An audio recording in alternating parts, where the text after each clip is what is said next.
used by Jason. Allegedly, he was dominant and in control, and Stephen turned the abuse he suffered into sadistic attacks on others. Now, you'd think that this confession would signal major red flags. However, as the weeks went by, Stephen began spending more and more time at Tracy's home, much to the dismay of her husband. There was no time to argue, as on March 1st, 2006, the couple welcomed their son, Peter, into the world. Photos of Peter online displayed his angelic blonde curls and captivating blue eyes, the same eyes that would stare into his mother's soul and beg for mercy just months later. Mr. X was now at a breaking point with Stephen's presence in his dysfunctional marriage to Tracy. Weeks after Peter was born, he left home and announced their divorce. Social media, Tracy's posts quickly changed from her gloating about her beautiful little boy to gloating about her new boyfriend, Stephen Barker. However, Stephen was not exactly a catch. He would lay on the sofa all day waiting for Tracy to cook him meals. At first, Stephen Barker was good to Peter. He helped to feed and change him, but things slowly began to change. Despite Tracy's turbulent childhood, her mother, Mary, was still very much involved in her daughter's life. In fact, she played an active role in the lives of her grandchildren. She later stated that any time Stephen entered the room, Peter would cry and try to run away from him. At the tail end of 2006, Stephen Barker moved into Tracy's home, although it was kept under wraps so Tracy could still collect benefits as though she were a single parent. Tracy justified her son's fright by telling her mother he was just scared because Stephen was so tall, standing at 6'4". Regardless of how her mother or Peter felt about Stephen, Tracy remained devoted to him. She began neglecting all of her duties as a mother in favor of her new boyfriend. The pair would sit on the sofa together, watching TV and scrolling through endless Facebook posts. They would also leave Peter, who was less than a year old, to fend for himself. Not much is known about Tracy's other children within the home, but it could be reasoned that they probably weren't much better off. In September of 2006, when Peter was around 6 months old, he would appear at the first of many doctor's visits. Tracy told the doctor that Peter had a cough and a diaper rash, common ailments for a baby. But this wasn't what raised eyebrows. During the appointment, Tracy made a bizarre comment. She said that she was worried that Peter bruised easily, and she did not want to be labeled as an abuser. This bizarre comment was noted down, but it appears that no further action was taken. However, Peter's health began to rapidly decline. In October of 2006, Tracy and Peter presented to the doctor once again with another injury. This time, Peter was noted as having bruising on the left side of his chest and head. Have you ever considered at-home needling? This is Cure's micro-infusion system. Now, it's gone viral several times on social media because of its impressive results and its ease of use. Cure's system takes the idea of needling and it uses sterile heads to create one of the safest alternatives to in-office procedures. Soon, Tracy began to spin an effective web of lies. She told him that 7-month-old Peter had fallen down the stairs. Much like the first doctor's visit, nothing was done. The pair left with nothing but advice. Put up a baby gate so he can't do it again. Nobody questioned why Peter had been at the top of the stairs unattended. During the end of 2006, there were many adult visitors to the home, including Stephen's abusive brother, Jason Owen. There was someone else as well. Tracy's biological father reemerged and wanted to be an active participant in Peter's life. Many on the outside saw a father trying to repair a very broken relationship. Tracy's father had a dark past. According to reports, in the 1970s, he was arrested and charged with the essay of a 14-year-old girl. Later in our story, you will see how Tracy neglected to vet the adults in her son's life. This included her father.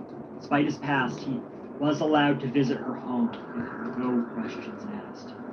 On December 11, 2006, Peter was taken to the doctor with a swollen head. Between these visits, he could only imagine the horrors that baby Peter faced. At this appointment, the doctor was frightened by Tracy's lack of urgency as he explained that Peter needed emergency treatment right away. Tracy and Peter were sent to Whittington Hospital, where he was assessed by Dr. Heather McKinnon. I just wanted you guys to know. Now, Dr. McKinnon was a seasoned pediatrician and had seen far too many cases of abuse come through her doors. From the moment she laid eyes on Peter, she knew she was dealing with yet another case. She examined Peter and noted that his head was extremely swollen. putting him at risk for serious danger. She also created a body map that was added to his medical record. The body map noted bruising on his forehead, backside, face, and chest. Whilst Peter would have been crawling at this age, there was no explanation for the amount of bruising he suffered.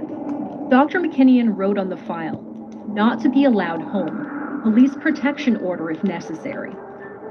Most people have no clue that in 2024, the best way to make money with Amazon is not with physical products. It's Amazon's other company, Audible. Tracy tried to pull the wool over Dr. McKinnon's eyes, telling her two different lies. The first lie was that Peter had fallen off the sofa. The second was that Peter suffered from a condition that made him walk easily. He couldn't quite name exactly what this condition was called. Thankfully, Dr. McKinnon's clinical expertise allowed her to see through the lies of an uncaring mother. Peter was held in the hospital for 4 days. Haringey Social Services were also contacted. However, this agency doesn't exactly have a good track record. These are the same social services that allowed the brutal torture and murder of Victoria Climbié in the year of 2000. Like Victoria, Peter would be yet another failure of a system designed to protect him.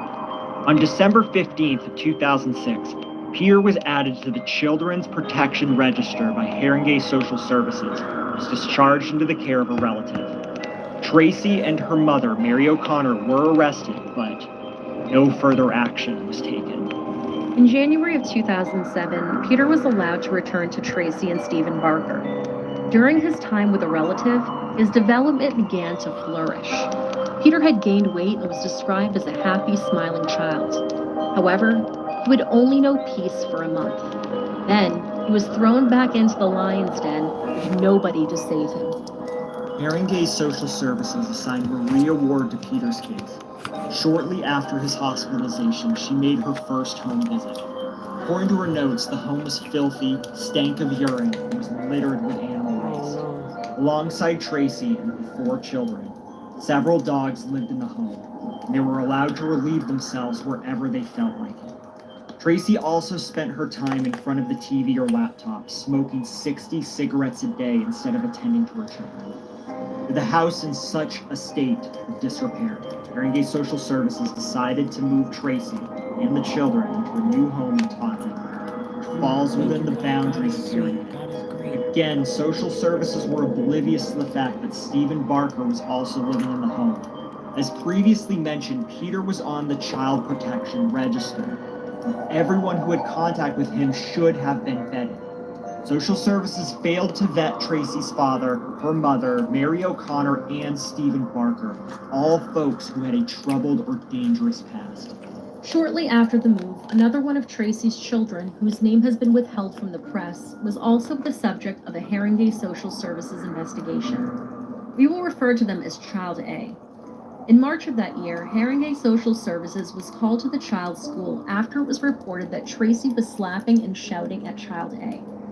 This was witnessed by a school nurse who has a duty to report such incidents. Haringey Social Services reacted in a typical fashion. They told Tracy she would need to attend a parenting course, and the file was marked no further action. This incident should have been a major red flag for Haringey Social Services. One of Tracy's children was already on the Child Protection Register and had been hospitalized with serious injuries. And now, another one of her children had been abused in front of witnesses. Why did the agency fail so badly? Should this not have been a catalyst to remove the children from Tracy's care? As you will see, Haringey Social Services would continue to fail Tracy's children time and time again. While Haringey Social Services as a whole failed Peter, the social worker in charge of his case, Maria Ward, did the best within her powers to keep tabs on him. She stepped up the amount of visits and even began visiting unannounced. Each time she turned up for a random visit, she would be subjected to verbal abuse from Tracy. Maria ignored her and continued to visit Peter and try to make something work. Unfortunately, Maria's superiors saw nothing wrong with Tracy's home.